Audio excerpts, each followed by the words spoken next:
가르치고 인도하셔서 우리의 모든 필요들이 채워지게 하여 주시고, 또 주님의 나라 영광을 위해서 살아가는데 조금도 부족함이 없게 하여 주실 줄 믿습니다. 오늘도 우리의 마음의 소원과 간구를 주님께서 들으시고, 또 우리의 가정과 가업, 직장, 그리고 사랑하는 자녀들까지도, 또 우리의 사랑하는 청년들에겐 저들의 앞길까지도 우리 주님께서 간섭하시고 역사하여 주실 줄 믿습니다. 도와주시옵소서. 예수님의 이름으로 간절히 기도 올리옵나이다. 아멘. 오늘 느헤미야 4장의 말씀으로 함께 여러분들과 같이 묵상하면서 은혜를 받고자 합니다. 이 성벽을 건축하는 유다 사람들을 향해서 오늘 성경 보시면은 산발랏이라고 하는 이름이 나오는데요, 이 산발랏이 크게 분노하고 또 비웃는 내용으로 본문이 시작되고 있습니다. 아주 공개적인 반대, 비판, 음모로 이것이 그 조롱이 발전되는 것을 오늘 본문에서 보게 됩니다.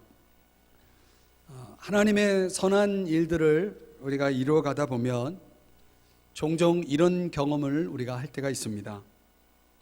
유다 사람들 입장에서 보면요, 아주 너무나 기분이 상하는 일이고 너무나 정말 실망스러운 그런 상황이 아닐 수가 없는 것이죠. 하나님의 일들을 해나가는 사람뿐만 아니라 우리 인생 속에서 종종 우리를 정말 김 빠지게 만들고 우리의 마음을 아프게 하고 우리의 마음을 정말 실망스럽게 하려는 사건이나 또는 그런 관계들이 우리의 삶에 이렇게 찾아올 때가 있다는 것입니다. 느헤미야가 이렇게 가만히 보니까 유대 사람들 가운데 너무나 실망이 가득한 거예요. 이 문제를 해결하려고 해도 이게 점점 상황이 복잡해지는 상황으로 치닫게 됩니다. 느헤미야는 어떻게 유대 사람들 가운데 그 가득한 실망, 그 실망스러운 이 상황을 어떻게 해결할 수 있었을까요? 오늘 저와 여러분이 함께 생각해 볼 묵상 주제입니다. 여러분, 토마스 에디슨이 그 전기를 읽어보신 분이 있으실 터인데, 그 토마스 에디슨의 전기는 아들이 썼다고 합니다. 제 아들이 설명하는 그런 여러 가지 일화 가운데 하나의 일화를 여러분에게 소개하면, 에디슨은 한마디로 실망하기를 거부했던 사람으로 알려져 있습니다. 아주 상당한 낙관주의자입니다. 그러니까 이제 신앙이라는 것이 들어오면요, 그 사람 속에 들어온 신앙이 그 사람을 변화시키는데 가장 대표적으로 나타난 변화가 뭐냐면 낙관주의자가 되는 것입니다. 이 에디슨도 마찬가지로 그런 낙천적인 그런 삶을 살고 있는데, 어느 추운 겨울밤 그가 이제 니켈 금속 알칼리성 축전지를 계속해서 실험을 하는 가운데 자꾸 번번이 실패를 하는 거예요. 여러분, 이제 이런 실험들을 하는 사람들을 보면 정말 아주 꾸준한 도전 정신과 그리고 인내가 굉장히 필요하지 않습니까? 근데 이 실험을 거의 10년 동안 매달리면서 했다는 거예요. 거의 10년 동안.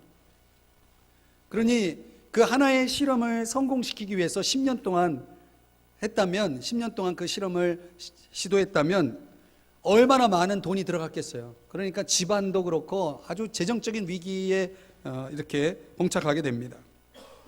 근데 이제 다행히도 파산을 모면한 이유가 그 토마스 에디슨이 영화 그리고 그 레코드 이 사업을 통해서 얻은 그 수익이 있었나 봐요. 그걸로 이제 계속 이제 메꾸는 그런 상황이었던 것입니다. 그런데 어느 날 새벽에 불이야 하는 외침과 함께 그 실험실, 그동안 10년 이상 쏟아 넣었던 그 모든 수고가 한순간에 불이 남으로 인해서, 화재로 인해서 다 타버리고 만 것입니다.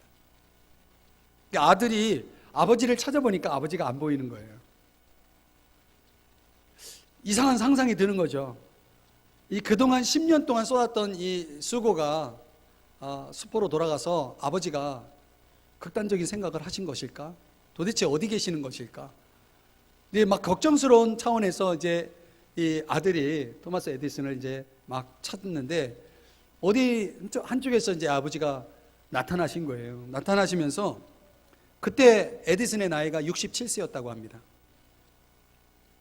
도저히 뭐 이 상황은 그동안 수고했던 게 이제 제로가 되는 거죠. 그러니까 완전히 제로가 되는 그런 상황인데 에디슨이 이제 하는 말이 엄마 어딨냐? 가서 빨리 엄마 모시고 와라. 그리고 주변에 친구들도 다 데리고 오라고 해. 일생에 다시 없는 불구경하러. 에디슨이 이런 얘기를 했다는 거예요. 일생일 때 볼 수 없는 이 불구경을 놓칠 수 있겠냐 해가지고 엄마랑 주변에 있는 친구들 다 데리고 오라는 것입니다. 여러분, 너무 낙천적이어도 좀 그렇죠. 다음날 새벽에 그 실험과 관련된 고용인들이 있었는데 그들을 모아놓고 이런 폭탄 선언을 했대요. 다시 짓겠다. 다시 짓겠다. 우리는 늘 이 재난을 유익하게 사용할 수 있다. 우리는 이 쓰레기 더미를 깨끗이 치워낼 것이고 이제 우리는 이 폐허 위에 더 크고 좋은 건물을 지을 것이다. 여러분 중에 이걸 위해서 재정을 만드는 데 도움이 될 만한 그런 것을 아시는 분은 좀 이야기해달라. 이런 식으로 그 사람들을 불러 모아놓고 얘기를 한 거예요. 이 말을 한 후 에디슨은 피곤에 빠져가지고 책상 위에 웅크리고 잠을 청했다고 합니다. 그날 밤 여러분, 도저히 극복할 수 없는 문제를 만났지만 에디슨은 실망에 눌려버리기를 거부한 사람이죠. 오늘 이 에디슨의 이야기가 그만의 이야기가 아니고 또 오늘 본문에 소개되고 있는 느헤미야라고 하는 한 하나님의 사람의 모습 속에도 발견할 수가 있습니다. J.B. 필립스라고 하는 분이 이런 말을 했습니다. 우리는 사면초가의 상태에 있다. 그러나 결코 좌절하지 않는다. 우리는 당황하고 있다. 하지만 결코 절망하지 않는다. 우리는 박해를 받고 있다. 그러나 우리는 결코 혼자가 아니다. 우리가 혹 실패할 수도 있으리라.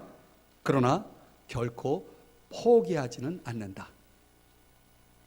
여러분, 오늘 본문의 내용 속에서 우리는 이 실망을 거부한 한 사람의 리더십과 그리고 그 리더십을 따르는 공동체의 모습을 보면서 우리는 저와 여러분에게도 찾아올 수 있는 이런 실망스러운 상황들이, 이런 환경들이 어떻게 극복될 수 있느냐라고 하는 이 물음을 우리는 가지고 같이 묵상하면서 그 답을 함께 생각해 보려고 합니다.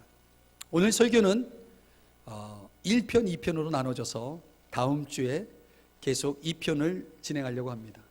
자, 먼저 우리가 우리의 삶 속에 찾아온 실망에 대한 극복의 원리를 크게 두 가지로 나눠볼 수 있습니다. 첫 번째는 실망이 있다면 여러분 그 실망의 문제의 원인을 파악하라는 것입니다. 자, 한번 따라 하실까요? 원인을 파악하라. 보통 우리가 우리 마음 속에 이제 실망이 찾아올 때, 우리 삶 속에 실망이라는 것이 생길 때 분명한 원인이 있다는 것입니다. 그 실망이 어디서 왔는가를 파악하자는 것입니다. 자, 오늘 10절을 한번 여러분 보시겠습니다. 느헤미야 4장 10절.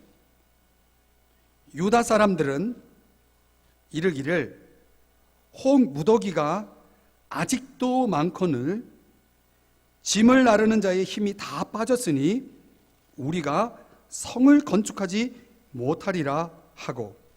지금 누가 이야기를 하고 있습니까? 주어가 누굽니까? 우리가 건축하지 못할 것이다 라고 말하는 사람의 그 주어가 누굽니까? 유다 사람들이죠.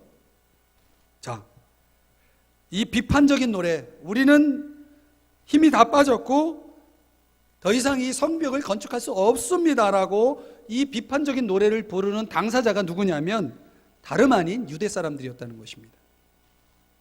그러면 우리가 원인을 찾아야죠.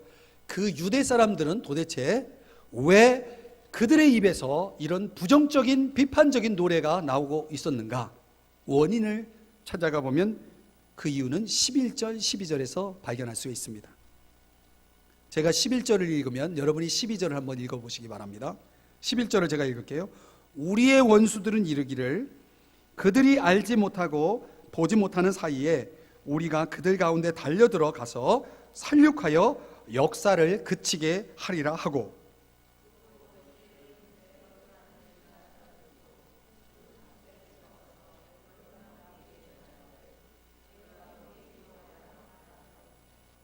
자, 여기 중요한 단서가 나왔습니다.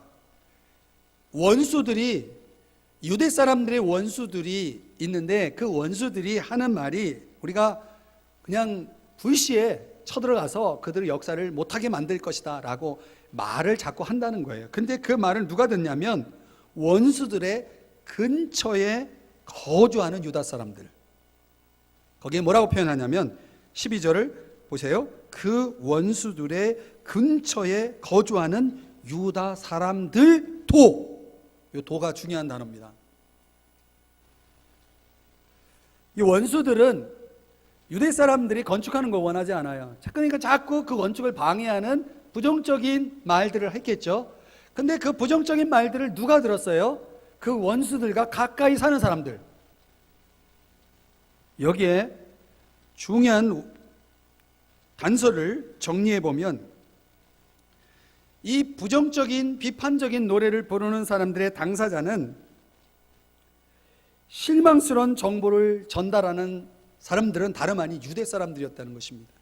그럼 그 유대 사람들은 어떤 사람들이었을까 보니까 원수 가까이 살던 사람들이었다는 거예요.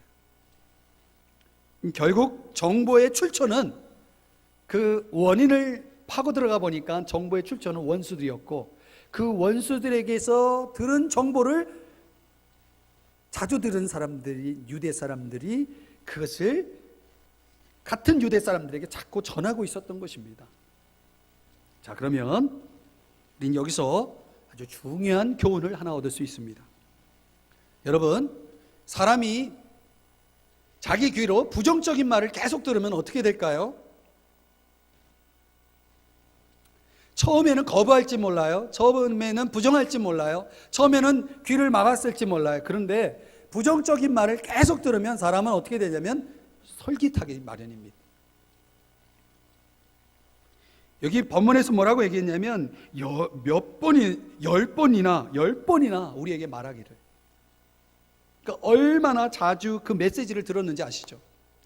여러분이 젊은이들이, 청소년들이 듣는 음악, 그리고 어떤 강연, 어떤 여러 가지 정보들, 이런 것들이요, 실제로 그냥 엔조이하는 그런 차원일지 모르겠지만은 그게 반복되어지면은 그 사람에게 영향을 준다는 사실이에요. 내가 듣는 말이 무슨 말인지를 보면 그 사람이 하는 말이 무엇인지를 알 수가 있어요. 다시 말하면 거꾸로 내가 하는 말은 내가 평소에 어떤 말을 듣고 사느냐라고 하는 것을 결정짓는다는 것입니다. 그러니까 평소에 여러분들이 여러분 주변에 있는 사람들에게 수많은 메시지를 듣겠죠. 오늘 이 시간, 예배 시간을 통해서 여러분들이 저의 또 전달을 통해서 설교를 듣고 있지만 여러분들 대부분의 시간은, 일주일 동안 대부분의 시간들은 여러분과 함께 더불어 살아가는 수많은 사람들에게서 수많은 메시지를 듣고 있을 거예요. 여러분의 인생의 라디오가 맞춰진 그 주파수에 의해서 끊임없이 메시지를 들을 겁니다. 그런데 만약에 여러분 그 메시지가 너무나 여러분들을 정말 실망스럽게 만드는 메시지라면 어떻게 하시겠습니까? 근데 유독 기질적으로 실망하기 쉬운 성격을 가지고 있는 사람이 있어요.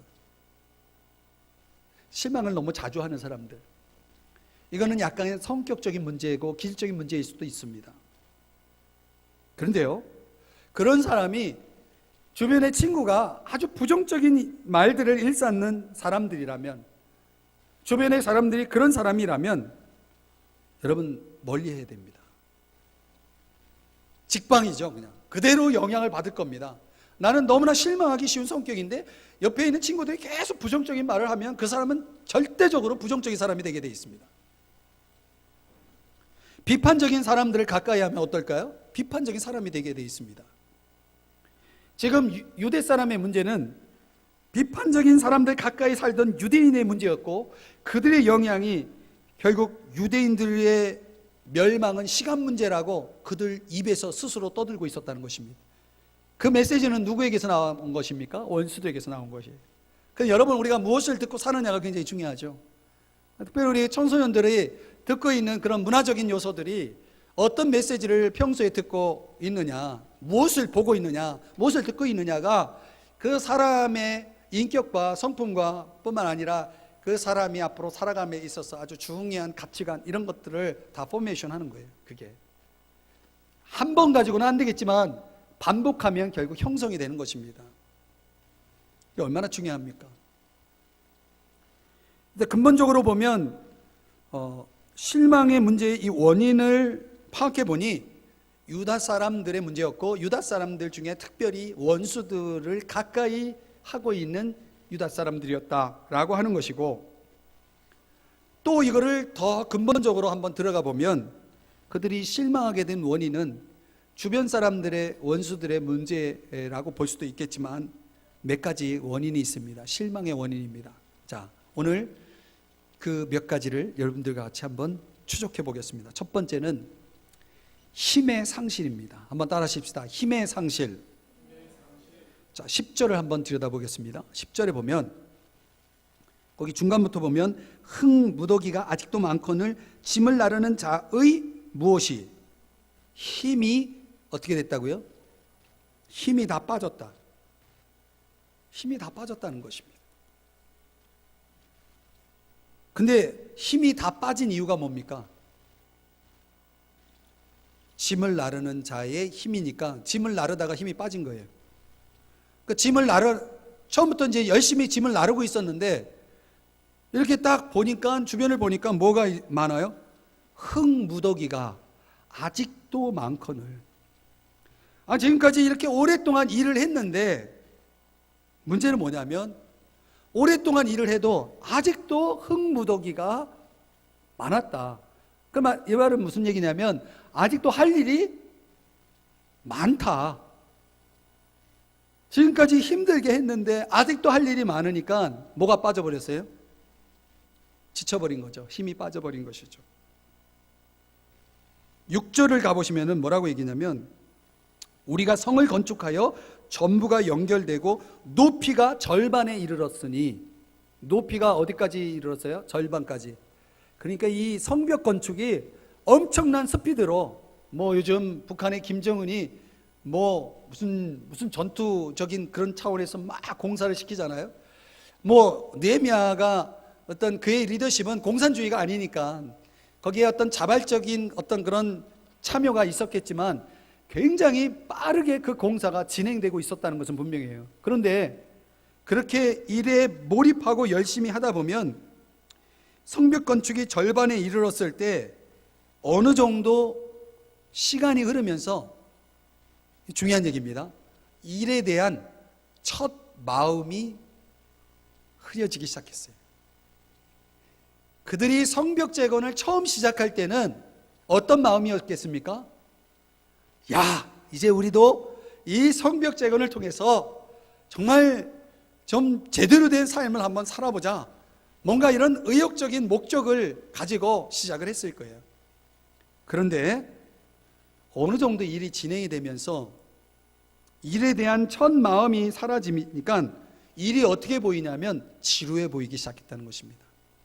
여러분, 우리가 어떤 일을 처음 시작할 때 시작이 반이라는 말도 있잖아요.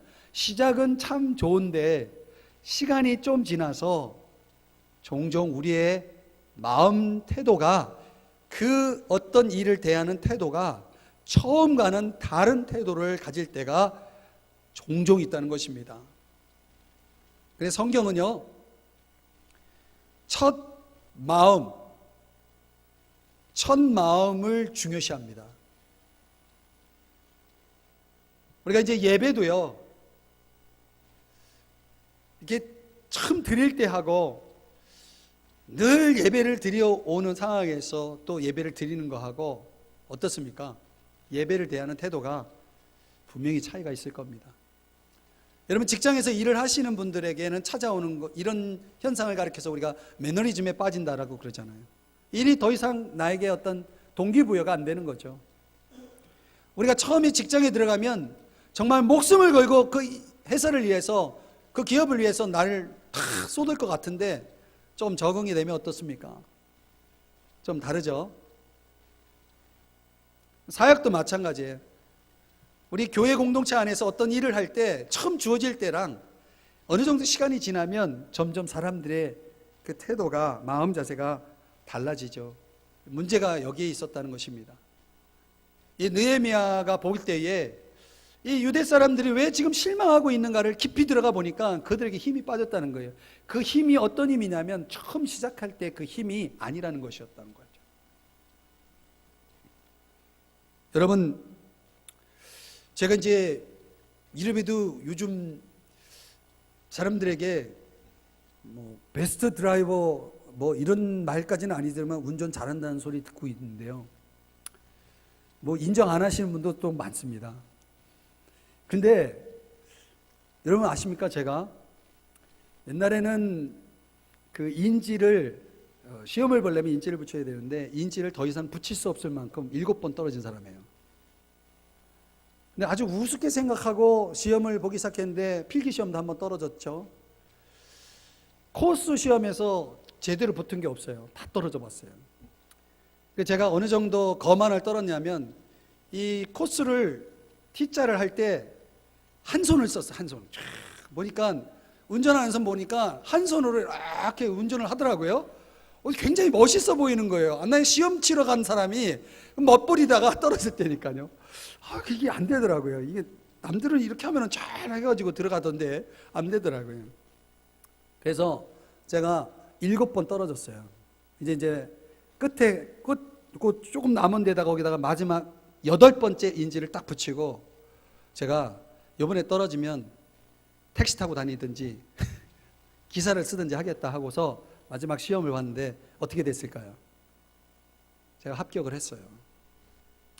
여러분, 그때 제가 면허증을 받아들고 매일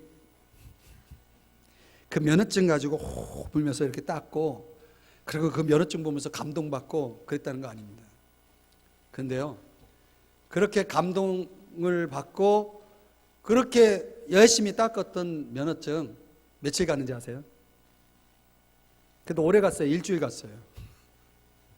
면허증이 그 다음부터는 저에게 그렇게 새로운 게 아니었죠. 여러분, 새 차를 사보세요. 새 가구를 사보세요. 새 집을 한번 사서 이사 가보세요. 며칠 갑니까? 이런 새로운 감정이, 새로운 마음이요, 오래 가지 않는다는 거예요. 여기에 우리의 문제가 있는 것이죠. 이걸 신앙으로 대입하면 우리 신앙도 그러해요. 오늘 우리가 이 문제를 극복하지 못하면 우리 삶에는 정말 여러 가지 차원에서 나를 실망시키는 일들이 많을 거예요. 그 실망의 원인은 힘의 상실에 있다는 사실을 잊지 마시기 바랍니다. 두 번째요, 희망의 상실입니다. 10절을 보시겠습니다. 희망의 상실을 보여주는 그 내용이 10절에 우리가 조금 전에 읽었지만 다시 보시면 흙무더기가 아직도 많거늘, 그 아직도라는 단어가 희망의 상실을 보여주는 단어입니다. 처음에는 더 많았죠. 흙무더기가. 여기 흙무더기는 문자적으로는 흙부스러기입니다. 여러분, 성벽을 재건하려면 그런 단단한 돌, 잘 이렇게 결합된 흙 덩어리가 필요한데 이 덩어리가 아니라 완전히 부스러기, 그걸 가지고 벽돌을 구워서 뭔가 성벽을 재건하기 위해서는 시간이 그만큼 많이 소요되는데 뭐 처음부터 흙무더기는 무수하게 많았어요. 그럼에도 불구하고 성벽 재건의 절반을 성공했는데, 그런데 딱 어느 날 보니까 너무나 많은 거예요. 뭐가? 흙무더기가. 이 아직도라는 단어가 우리의 삶 속에 희망의 상실을 가져오고 결과적으로 우리에게 실망을 가져온다는 거죠. 여러분은 어떨지 모르겠지만 저에게는 이제 이런 경험이 있습니다. 어느 날 이제 우리 학생이 너무 엄청난 과제가 있어요. 그러면 아무것도 하기 싫습니다. 너무 과제가 많아가지고, 너무 숙제가 많아가지고 이걸 뭐 어떻게 할 수가 없어요. 그러면 이 소위 멘붕 현상이 오는 거죠. 이거 어찌한다. 이 학생이 이런 것은요, 뭡니까? 이 엄청난 과제를 통과하면, 그래서 정말 좋은 점수를 받고, 그래서 내가 좋은 어떤 결과를 가지고, 성적을 가지고 학교를 졸업하면 정말 내가 원하는, 내가 바라는 그런 훌륭한 어떤 사회 이론으로 살아간다라고 하는 희망까지 상실했다는 것이죠. 여러분, 열심히 과제를 해야 할 이유가 뭡니까? 우리 학생들, 그 과제를 할 때 우리에게 희망은 뭡니까? 좋은 점수겠습니까? 아니에요. 그거는 1차적일지 모르겠지만 길게 보면 내가 훌륭한 사회 일원으로 준비되는 과정 아니겠습니까? 희망은 가까이 있는 게 아닙니다. 희망은 멀리 있는 거죠.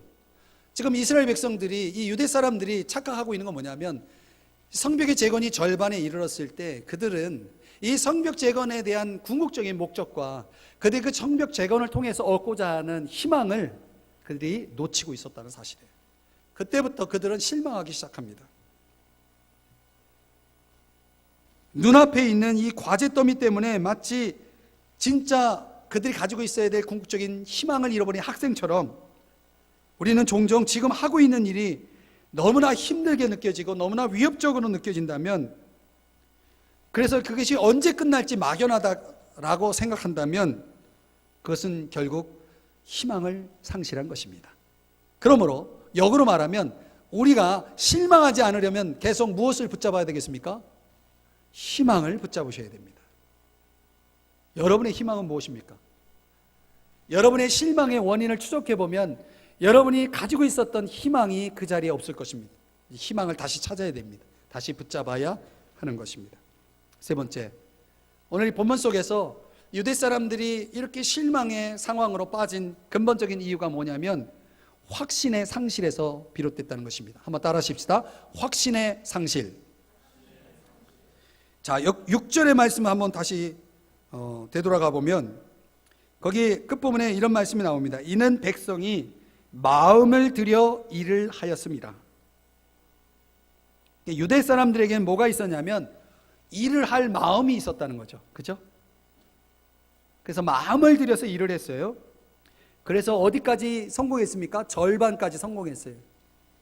이 유도 이 스포츠에 의하면 절반 뭐 이런 거 있잖아요. 절반까지 하면은 굉장히 잘한 거거든요. 이제 다 한 거예요, 사실은. 근데 10절을 보겠습니다. 그렇게 마음을 들여 일을 했던 그들의 입에서 뭐라고 얘기가 나오냐면 우리가 성을 건축하지 못할 것이다. 뭐라고 얘기해요? 이제는 못하겠다. 이젠 못하겠다는 겁니다. 왜 못할까요? 왜 그렇게 생각했을까요? 힘을 잃었기 때문에, 희망을 잃었기 때문에. 여기에 하나 더, 그들이 하고 있는 일에 대해서 확신을 잃어버렸다는 것입니다. 이 확신을 다른 말로 자신감이라고 하죠. 더 이상 자신감이 없어진 것입니다. 여러분, 자신감을 잃은 사람들의 입에서 자주 종종 듣게 되는 언어가 있습니다. 뭘까요? 못한다는 것이죠. 안 된다는 것이죠. 우리 학생들이 자신감을 잃어버리면 본인이 낼 수 있는 그런 실력과 능력을 충분히 발휘하지 못합니다. 제가 이제 스포츠를 좋아하는데요. 축구를 좋아합니다. 근데 축구를 하면서 보면은요, 이미 게임이 시작되기 전에 결과가 나와 있어요. 뭘로 아는지 아세요? 눈을 보면 알아요. 근데 상대를 보니까 체구도 있고 굉장히 실력이 있는 그런 선수가 앞에 딱 있다 그러면 이건 뭐 해봤자 그러면 반드시 100% 집니다. 근데 선수들이 같이 축구하면서 야 우리 할 수 있다 한번 해보자, 그래 뭔가 자신감 그런 확신들을 같이 이야기하잖아요. 플레이가 되는 거예요. 그럼 상대가 오히려 당황하면 어떻게 되는지 압니까? 실수하죠. 실수하니까 우리가 이기는 거예요. 자신감 앞에서는요 모든 게 다 이렇게 승리의 원칙이 따라오는 것이죠. 확신이 없으면 마음을 잃게 되고, 마음을 잃은 사람들은 아무것도 극복할 수가 없는 거예요. 왜 그들은 실망하고 있습니까? 확신이 결여되었기 때문에, 상실되었기 때문이다 라는 것입니다. 마지막으로 네 번째, 안정감의 상실입니다. 한번 따라 하십시다. 안정감의 상실. 자, 이것도 아주 흥미로운 묵상의 관점인데요, 11절을 한번 가보십니다. 거기에 뭐라고 얘기하냐면, 우리의 원수들은 이르기를, 자, 원수들이 하는 말이죠. 그들이 알지 못하고 보지 못하는 사이에 우리가 그들 가운데 달려들어가서 살육하여 역사를 그치게 하리라. 이 원수들이 작전을 짠 거예요. 무슨 작전? 유다 사람들이 예상하지 못한 때에 공격을 해가지고 그들의 역사를 못하게 만들겠다라고 하는 그런 말입니다. 말. 그죠? 말이죠. 그렇게 된 겁니까? 아니죠. 그들이 그런 말을 하고 있을 뿐이에요. 그게 아직 현실이 아닌 거죠. 그런데요, 이 원수들의 이 계략에 의해 유대 사람들이 슬슬 뭐해지냐면 불안해지기 시작한 거예요. 여러분, 아직 공격이 실제적으로 이루어진 건 아닌데 그들이 하는 말에 의해서 자꾸 불안해지고 두려워지기 시작하는 거죠. 그러면 사람이 불안하고 두려우면 뭐가 생기냐면 안정감이 없어집니다. 여러분, 안정감이 없는 사람들은 반드시 실망하게 되어 있습니다. 흥미로운 질문을 여러분들에게 던지면, 나에게 안정감을 주는 것이 무엇일까? 한번 여러분 스스로에게 물어보십시오. 만약 돈이 나에게 안정감을 준다면, 그래서 돈을 잃어버리면요, 그 사람은 안정감을 잃어버리는 거예요. 그죠? 돈이 없어지는 순간 더 이상 안정감을 느끼지 못하는 거죠. 어떤 사람이 직업이 나의 안정감을 갖게 하는 것이다. 그러면 예를 들어서 직장을 잃었다. 그러면 그 사람은 실망하게 돼 있는 것입니다. 친구가 나에게 안정감을 준다. 그러면 친구와의 관계가 어그러지거나 친구가 나를 무시하거나 이러면은 그 사람은 또 안정감을 잃어버리는 것입니다. 여러분, 종종 사람들은 하나님에 의해서 안정을 느끼기보다는 불안전할 수밖에 없는 것에 기대서 거기서 안정감을 얻으려고 합니다. 제가 예언을 하겠습니다. 하나님이 아닌 어떤 것도 여러분의 안전지대가 될 수 없습니다. 영원한 것이 아니기 때문에 그렇습니다. 그것이 여러분을 안정감 있게 만든다라고 판단하고 생각하고 확신하고 있는 것이라면, 근데 그것이 하나님이 아니라면 여러분 빨리 내려놓으시는 게 좋습니다. 종종 사람들이 도망치고 싶은 생각을 가질 때가 있다고 합니다. 언제요? 실망할 때. 자기가 붙잡고 있었던 것으로부터 도망가고 싶은 때가 있다는 것입니다. 실망을 겪고 나서는 사람들은 도망치려고 합니다. 근데 아닙니다, 여러분. 바로 실망하는 그 자리가 우리에게는 기회라는 사실입니다. 오늘 본문의 말씀에 그 전반부의 결론이 여기 있습니다. 힘의 상실, 희망, 자신감, 그리고 안정감을 다 잃어서 그래서 실망했어요. 그렇다면 어떻게 해야 되겠습니까?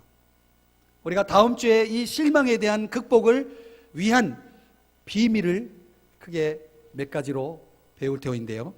그 전에 우리가 이 주간에 이 말씀을 계속 묵상해 나가기 위해서 여러분들에게 팁을 드리고 싶은 것은, 우리가 이런 것들을 다 잃어도 우리는 여전히 가치 있는 존재라는 사실입니다. 이럴 때는 좀 아멘이 나오면 참 좋을 것 같은데 여러분이 힘을 잃었고 자신감을 잃었고 희망이 잃었다 해서 여러분들이 무가치한 존재가 결코 아니라는 사실이죠. 근데 놀랍게도 제가 성경을 통해서 깨달은 중요한 진리 하나가 있습니다. 하나님은 내가 실망한 자리에서 일하기 시작합니다. 제가 지금까지 터득한, 아직 젊지만 지금까지 터득한, 제가 목회를 하면서 느낀 거 하고 또 많은 사람들을 만나서 또 이야기 나누고 또 그들의 삶을 들여다보면서 느끼게 된 것은, 사람들이 실망한 자리에서 다시 새로운 것을 시작하는 것을 보았습니다. 실망은 기회입니다. 하나님은요, 우리가 아무것도 할 수 없을 때 드디어 그분의 진가를 보여주기 시작합니다. 실망하지 마십시오. 그러나 실망할 것입니다. 그러나 그것 때문에 실망하지 마십시오. 왜냐하면 하나님이 그 속에서 큰 일을 이루시기 때문입니다. 기도하겠습니다.